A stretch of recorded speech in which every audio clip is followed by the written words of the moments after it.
Terima kasih. Pak Jimmy, silakan waktunya tepat ya. Waktunya sudah dipakai Pak Fahmi itu. Ya. Izin yang mulia Ketua Anggota Majelis Hakim Konstitusi, para pihak pemohon, termohon dan KPU Bawaslu. Bicara bahwa logika pasal 28D ayat 1 Undang-Undang Dasar 1945 itu telah diaktualisasikan dalam putusan MK nomor 1 2003 dan putusan MK nomor 15 tahun 2018 yang menekankan bahwa kepastian hukum yang adil itu menganut makna suatu aturan dapat diukur secara objektif dalam implementasinya dan suatu aturan melindungi dan menjaga keseimbangan kepentingan para pihak yang diatur. Bahwa dalam berkaitan dengan esensi aturan yang melindungi dan menjaga keseimbangan para pihak yang diatur, memiliki kesesuaian dengan konsep kepastian hukum yang disampaikan oleh Alexander Peksenik yang menekankan bahwa kepastian hukum itu menekankan pada suatu hal kepastian yang dapat diprediksi sehingga para pihak mengetahui apa yang menjadi hak dan apa yang akan dilakukan setelahnya. Bahwa apabila meminjam pemikiran kepastian hukum tersebut, maka suatu ketentuan termasuk dalam Undang-Undang Pemilu Kada harusnya dipahami ketentuan-ketentuan tersebut dapat diukur secara objektif dalam implementasinya. Ketentuan tersebut melindungi dan menjaga keseimbangan kepentingan pihak-pihak yang diatur dan juga para pihak yang diatur dapat memprediksi dampak suatu aturan yang pasti, termasuk kepastian penjadwalan dan tahapan-tahapan lainnya. Bahwa ketentuan pasal 5C ayat 1 huruf E yang menyatakan pemilihan satu pasangan calon dilaksanakan dalam hal memenuhi kondisi E terdapat pasangan calon yang dikenakan sanksi pembatalan sebagai peserta pemilihan yang mengakibatkan hanya terdapat satu pasangan calon. Kemudian dikaitkan dengan pasal 54C ayat 2 Undang-Undang Pemilu Kada yang mengatakan pemilihan satu pasangan calon dilaksanakan dengan menggunakan surat suara yang memohon yang memuat dua kolom yang terdiri satu kolom memuat foto pasangan calon dan satu kolom kosong yang tidak bergambar. Maka dalam konteks pasal 5C ayat 1 huruf E dan pasal 5C ayat 2 Undang-Undang Pemilu Kada dapat jika dilihat dari perspektif kepastian hukum yang melindungi dan keseimbangan para pihak, maka menimbulkan pertanyaan-pertanyaan reflektif.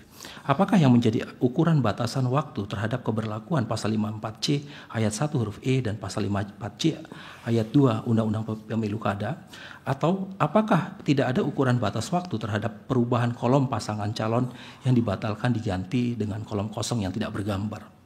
Bahwa apabila kita melihat dalam ketentuan pasal 54C ayat 1 huruf E dan 54C ayat 2 Undang-Undang Pemilu Kada yang dilihat dari perspektif pendekatan letterlock, maka dapat menimbulkan kerugian hak pada pihak lain. Sebaliknya, jika melihat dalam kontekstual, maka kurang tepat norma pasal 54C ayat 1 huruf E dan pasal 54C ayat 2 Undang-Undang Pemilu Kada tidak memberikan batasan waktu keberlakuannya.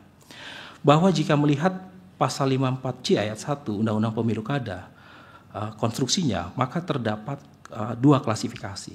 Huruf A sampai huruf D menekankan pada secara tegas menunjukkan momentum waktunya, sedangkan huruf E tidak menjelaskan momentum waktunya, tapi kemudian dikaitkan dalam pasal 54C ayat 2. Dan dalam perspektif berikutnya, konstruksi tersebut juga memperlihatkan pasal 54C ayat 1 membedakan antara keadaan berhalangan karena meninggal atau di luar dari kuasa, berhalangan karena dibatalkan sesuai dengan peraturan perundang-undangan.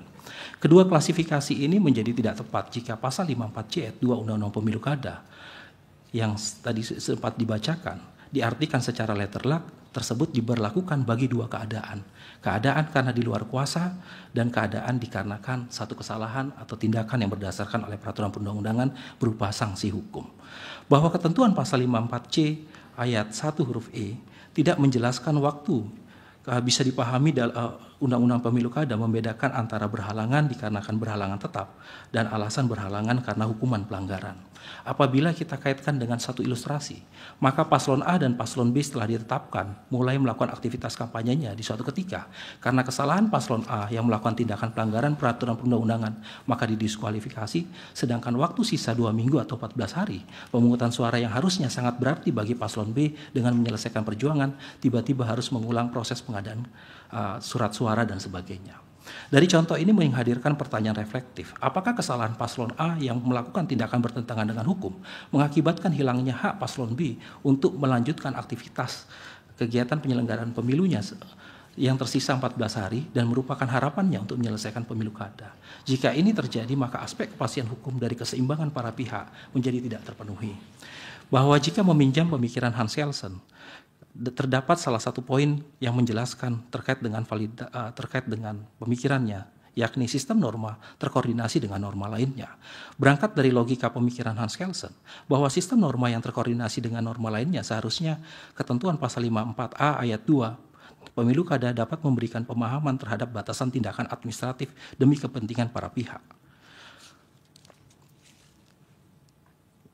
Bahwa dengan adanya ketidakjelasan batasan waktu terhadap keberlakuan pasal 54C ayat 2, apakah setelah 30 hari, apakah di bawah 30 hari, akhirnya menghadirkan dua perspektif suatu tindakan di antara tindakan yang menimbulkan tindakan interpretasi terhadap pasal 54C ayat 2, yakni tetap dilaksanakan suatu penyelenggaraan pemilu ketika ada pembatalan sehingga kolom paslon yang diskualifikasi tidak dikosongkan atau tetap seperti adanya, dan kemudian mengubah surat suara dengan mengosongkan terlebih dahulu kolom paslon yang didiskualifikasi. Ya, waktunya dipersingkat. Ya, kalau kita melihat dalam pasal 157 ayat 4, kemudian dalam konteks ini maka kita bisa melihat pasal-pasal ini memberikan ruang bagi KPU untuk melakukan suatu tindakan-tindakan untuk melakukan satu tindakan yang dibenarkan ketika melakukan suatu aktivitas di bawah 30 hari dan tidak mengubah kertas suara, karena ini berkaitan dengan kepastian hukum dari para pihak, keseimbangan dari para pihak itu sendiri.